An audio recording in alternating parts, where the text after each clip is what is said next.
สบายดีพี่น้องวันนี้เราก้าวเข้าสู่อาทิตย์ที่3ในการที่เราจะได้เรียนถ้อยคำในบทเรื่องที่ว่าพระเจ้าทรงเป็น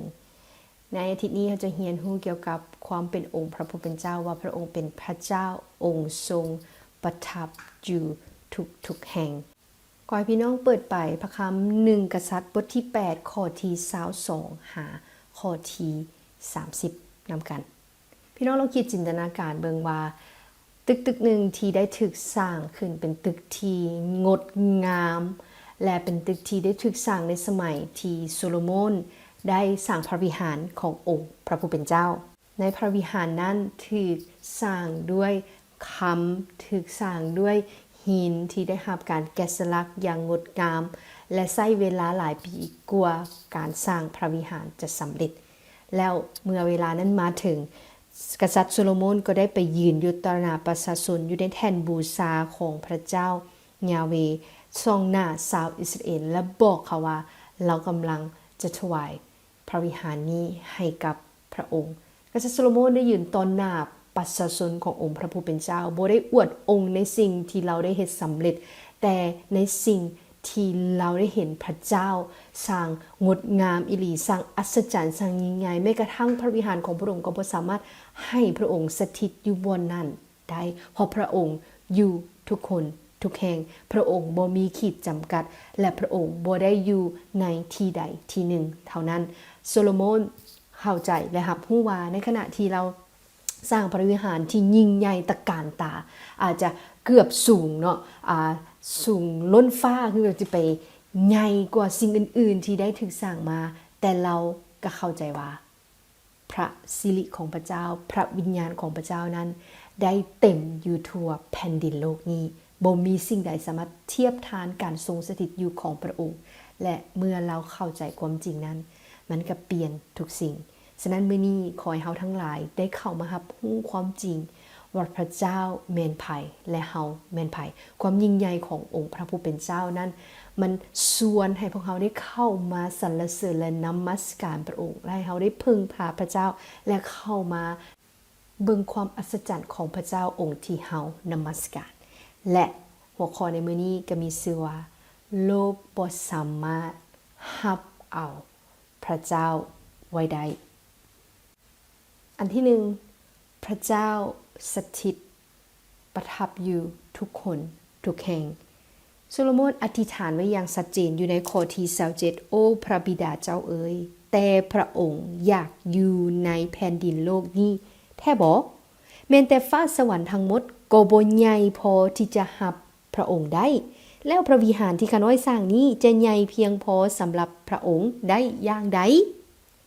โซโลมอนรับรู้เลยว่าพระเจ้าของเฮาประทับอยู่ทุกแห่งทุกคนพระองค์เป็นพระเจ้าที่อยู่ทุกที่ทุกบอนแม้กระทั่งพระวิหารนี้ที่บอกว่าเป็นสัญลักษณ์ที่พระเจ้าจะทรงประทับอยู่ก็บ่สามารถกักขังพระองค์ไว้เพราะพระเจ้าประทับสถิตอยู่ทุกคนทุกแห่งบ่มีที่ใดสามารถกักขังพระองค์ไว้ได้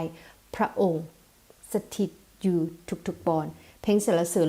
139ข้อที่7ข้าน้อยจะปบหนีจากพระองค์ไปทางใด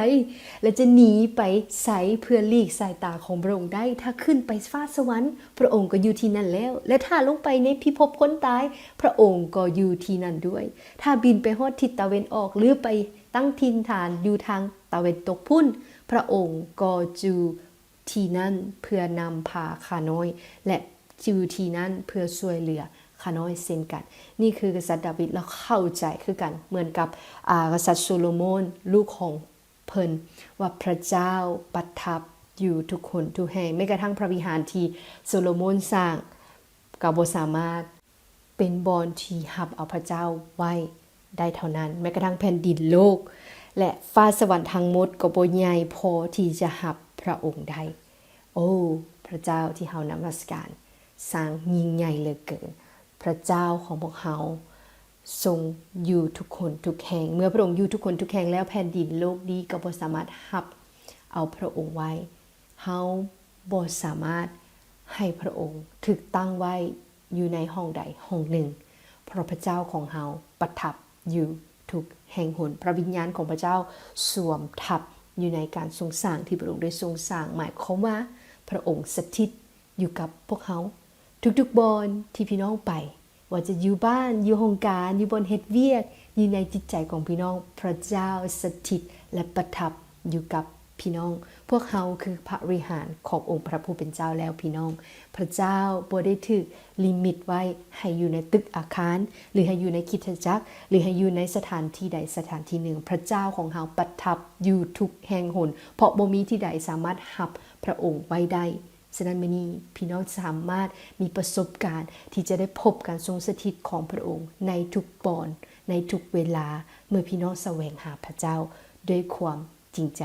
อันที่สองพระเจ้าได้ยินคำอธิษฐานของประชาชนของพระองค์เมื่อโซโลมอนได้ทูลขอกับองค์พระผู้เป็นเจ้าให้ฟังคำอธิษฐานของประชาชนของพระองค์แน่และอยู่ในข้อที่18ข้าแด่พระเจ้ายาเวห์พระเจ้าของข้าน้อยเป็นคนรับใช้ของพระองค์ขอโปรดฟังคำภาวนาอธิษฐานและตอบคำห้องขอของข้าน้อยในวันนี้ด้วยเถิดข้อที่30ขอโปรดฟังคำภาวนาอธิษฐานของผู้รับใช้ของพระองค์และคำภาวนาอธิษฐานของชาวอิสราเอลประชาชนของพระองค์ในเมื่อพวกเขาหันหน้ามาทางสถานีนี้สถานีนี้และภาวนาอธิษฐานขอโปรดฟังพวกข้าน้อยจากสวรรค์บนสถิตอยู่และยกโทษให้แก่พวกข้าน้อยเถิดพระเจ้าฟังคำอธิษฐานของทุกคนที่อธิษฐานหาพระองค์บอกว่าเราจะได้เฮ็ดสิ่งใดผิดพลาดมาเมื่อเรามาอธิษฐานร่วมกันพระเจ้าอยู่ท่ามกลางพวกเราพระองค์อยู่เมื่อพวกเราอธิษฐานในพระนามของพระองค์พระเจ้าประทับอยู่นี่คือสิ่งที่งดงามที่พวกเราได้เห็นในพระเจ้าองค์ที่เรานมัสการพระเจ้าบ่เป็นเพียงแต่ประทับอยู่กับเราแต่พระองค์ฟังทุกคำอธิษฐานและในเมื่อกษัตริย์โซโลมอนกำลังถวายพระวิหารนี้ให้กับพระเจ้าแล้วเราก็ยอมรับได้เลยว่าพระวิหารที่เราสร้างนี้บ่สามารถรับพระเจ้าให้อยู่ในที่นั้นเพียงพอได้เพราะว่าพระเจ้ายิ่งใหญ่เหลือเกินพระเจ้าประทับอยู่ทุกคนทุกแห่งฉะนั้นพี่น้องถึงแม้ว่าเราจะสร้างสิ่งใดสิ่งหนึ่งมาให้งดงามตระการตาเพียงใดที่อยากให้พระเจ้ามาประทับอยู่นั้นมันก็น้อยเพราะว่าพระเจ้าของเราประทับอยู่ทุกแห่งหนในตอนนี้ที่เราจะสร้างคริสตจักรพระเจ้าก็บ่สามารถสถิตอยู่ในบ่อนนั้นได้เพียงบ่อนเดียวเพราะว่าพระองค์ประทับอยู่ทุกแห่งทุกคนขอให้พวกเราได้เข้ามาเว้าถึงความยิ่งใหญ่ของพระผู้เป็นเจ้าเพราะพระองค์ทรงได้ยินคำอธิษฐานของพวกเราบ่ว่าพี่น้องมีปัญหาอันใดว่าพี่น้องกำลังพบเจออันหยังพระเจ้ายิ่งใหญ่กว่าสถานการณ์ที่พี่น้องกำลังเจอเพราะพระเจ้าของเราประทับอยู่ทุกคนทุกแห่งพระองค์เฮ็ดได้และพระองค์จะตอบคำอธิษฐานของพวกเราเกินกว่าเราคิดหรือจินตนาการฉะนั้นพี่น้องพระเจ้าบ่ได้เมินเฉยในคำอธิษฐานที่เราทูลขอมื้อนี้ถ้าพี่น้องต้องการทูลขอสิ่งใดให้กับพระเจ้าให้เวลาต่อไปนี้หลังจากที่เราเรียนพระคำนำกันแล้วอธิษฐานหาพระเจ้าอธิษฐานทูลขอพระเจ้าในสิ่งที่พี่น้องอยากให้พระเจ้ารับฟังพี่น้องเพราะพระองค์บอกว่าพระองค์โปรดรับฟังและตอบคำห้องขอเนาะของพวกเราทั้งหลายและพระองค์จะยกโทษให้กับพวกเราพี่น้องสามารถอธิษฐานหาพระเจ้าได้ทุกหนทุกแห่งเพราะพระเจ้าอยู่กับพี่น้องทุกทีทุกเวลาและให้พี่น้องได้รู้เลยว่าพระองค์ได้ยินและพระองค์จะตอบคำอธิษฐานของพวกเราพระองค์รักเราทั้งหลายอันสุดท้ายความยิ่งใหญ่ของพระเจ้าจะนำไปสู่การถ่อมตัวและนมัสการคำอธิษฐานของกษัตริย์โซโลมอนแสดงให้พวกเขาเห็นว่าเราเข้าใจถึงความยิ่งใหญ่ของพระผู้เป็นเจ้าจึงนำพาเราไปสู่การถ่อมตัวลงนำพาเราไปสู่ความไว้วางใจที่เราจะมีให้กับองค์พระผู้เป็นเจ้าที่เราจะพึ่งพาพระเจ้าและสุดท้ายไปสู่การนมัสการพระองค์ถึงเวลามนุษย์จะได้ถวายพระวิหารนี้ให้กับพระเจ้าก็ยังเมนพระวิญญาณของพระเจ้าอยู่ที่จะเติมเต็มเนาะอยู่ในการทรงสร้างที่พระองค์ได้ทรงสร้างบ่เป็นเพียงแต่ในพระวิหารที่กษัตริย์โซโลมอนได้สร้างขึ้นเป็นการเตือนพวกเขาให้รู้ว่าพระสิริของพระเจ้าได้เสิร์ชสายพระสิริของพระองค์ได้สายส่องไปในทั่วทุกหนทุกแห่งแล้วเห็นได้อยู่ในข้อที่23เนาะในสวรรค์เบื้องเทิงและในแผ่นดินโลกเบื้องลุ่มบ่มีพระใด เหมือนพระองค์รักษาพระสัญญาของพระองค์ที่มีต่อประชาชนของพระองค์และแสดงความรักของพระองค์ต่อพวกเขาเมื่อพวกเขาดำเนินชีวิตอย่างเชื่อฟังพระองค์ด้วยหมดจิตหมดใจพี่น้องให้เฮาเข้ามาสรรเสริญนมัสการพระเจ้าอยู่ทรงหน้าพระพักของพระองค์นำกันพระเจ้าของพวกเขากล่าวว่าสวรรค์เป็นบัลลังก์ของพระองค์และแผ่นดินโลกเป็นที่ห้องตื่นของพระองค์แล้วพวกเจ้าจะสร้างหอหงสนิทใดสำหรับเฮาจะสร้างวังสนิทใดให้เฮาอยู่เพราะบ่มีสิ่งใดแล้วพี่น้องสามารถหับพระองค์ไว้ได้พระองค์เท่านั้นที่ควรแก่การสรรเสริญและนมัสการขอให้เกียรติยศศักดิ์ศรีคำย่องยอฤทธิเดชกลับคืนเป็นขององค์พระผู้เป็นเจ้าเพราะว่าพระองค์ได้ทรงสร้างสรรพทุกสิ่งและสรรพทุกสิ่งทั้งปวงนั้นก็ทรงถูกสร้างขึ้นด้วยพระองค์และเฮาก็ดำรงอยู่ตามชอบพระทัยของพระเจ้ามื้อนี้ให้เฮาเข้ามาด้วยจิตใจที่ถ่อมตัวที่จะสรรเสริญนมัสการพระเจ้าของพวกเฮานำกันกษัตริย์โซโลมอนเราเป็นกษัตริย์ที่ยิ่งใหญ่เนาะที่ได้สามารถเฮ็ดสำเร็จในการสร้างพระวิหารขององค์พระผู้เป็นเจ้าแต่เราบ่ได้อวดองค์ในความสำเร็จของเราแล้วยังถ่อมตัวลงต่อหน้าพระพักของพระองค์และอธิษฐานต่อหน้าประชาชนอิสราเอลเพราะเราฮู้ว่าสิ่งที่เราเฮ็ดบ่สามารถเฮ็ดให้พระการทรงสถิตขององค์พระผู้เป็นเจ้าให้มันมาประทับอยู่ในพระวิหารที่เราสร้างให้กับพระเจ้าเพียงผู้เดียวเพราะเราขอบคุณพระเจ้าเราเข้าใจถึงความยิ่งใหญ่ของพระเจ้าและพระองค์จะทรงรับฟังถ้อยคำอธิษฐานของพวกเราและผู้ใดที่แสวงหาพระองค์ผู้ใดที่รับเอาความรักขององค์พระผู้เป็นเจ้าผู้ใดที่รักษาพระสัญญาของพระองค์พวกเราก็จะดำเนินชีวิตด้วยการบอกให้กับพระเจ้าฮู้ว่าเฮาเชื่อฟังพระองค์ด้วยหมดจิตหมดใจกษัตริย์โซโลมอนแสดงให้เฮาเห็นเป็นตัวอย่างเมื่อใดที่เฮาได้เฮ็ดให้กับพระผู้เป็นเจ้าทุกสิ่งที่เฮาอยากถวายให้กับพระองค์พระเจ้าพอพระทัยและพระเจ้าได้เฮ็ดในสิ่ง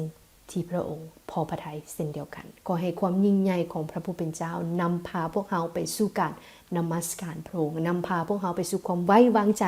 ในองค์พระผู้เป็นเจ้าว่าพระองค์จะเฮ็ดในสิ่งที่พระองค์พอพระทัยให้เฮามีความถ่อมตนต่อหน้าพระพักขององค์พระผู้เป็นเจ้าเพราะเฮาฮู้ว่าพระสง่าราศีของพระองค์สวมทับอยู่ในแผ่นดินโลกนี้สันใดมันก็จะส่งผลให้เฮาใช้ชีวิตในความเชื่อและในความเชื่อฟังพระองค์ด้วยหมดจิตหมดใจในทุกๆวันอธิษฐานร่วมกันพี่น้องข้าได้องค์พระบิดาเจ้าขอบคุณที่การทรงสถิตของพระองค์บ่มีขีดจำกัดพระองค์บ่ได้ถูกกักขังไว้อยู่ในที่ใดที่หนึ่งอยู่กับบุคคลใดบุคคลหนึ่งเพราะพระเจ้าทรงสถิตอยู่ทุกแห่งหนขอบคุณที่พระเจ้าทรงรับฟังทุกคำอธิษฐานของพวกลูกว่าพวกลูกมีความรู้สึกแนวใดพบสถานการณ์แนวใดพระองค์ก็ยังรับฟังและพระองค์ก็ยังได้เป็นที่ปรึกษากับพวกลูกพระองค์ตอบคำอธิษฐานให้กับพวกลูกขอพระเจ้าโปรดช่วยพวกลูกด้วยที่จะได้ดำรงชีวิตด้วยความถ่อมตนเชื่อวางใจในความยิ่งใหญ่ขององค์พระผู้เป็นเจ้าและนมัสการพระผู้เป็นเจ้าด้วยความจริงใจ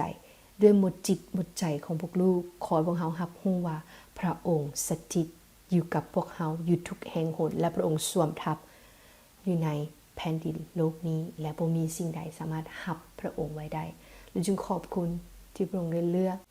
ที่มาสถิตในชีวิตของพวกลูกทั้งหลายแต่ละคนขอให้ชีวิตของพวกเขาอยู่เพื่อการทรงสถิตขององค์พระผู้เป็นเจ้าอยู่เพื่อเขาจะได้ใกล้ชิดสนิทกับพระองค์อยู่เพื่อเขาจะได้นมัสการพระเจ้าต่อไปและดำรงชีวิตด้วยความสัตย์ซื่อด้วยความเชื่อฟังเพื่อนมัสการองค์พระผู้เป็นเจ้าด้วยอธิษฐานในพระนามอันยิ่งใหญ่ขององค์พระเยซูคริสต์เจ้าอาเมนขอพระเจ้ายาเวห์อวยพรและปกปักรักษาพี่น้องแต่ละคนขอพระเจ้ายาเวห์ประทานสันติสุขและความเมตตาขอพระเจ้ายาเวห์เหลียวเบิงพี่น้องด้วยความเมตตาสงสารและนำพาพี่น้องให้ใช้ชีวิตด้วยความแน่นอนใจว่าพระเจ้าสถิตอยู่ทุกคนทุกแห่งแล้วพบกัน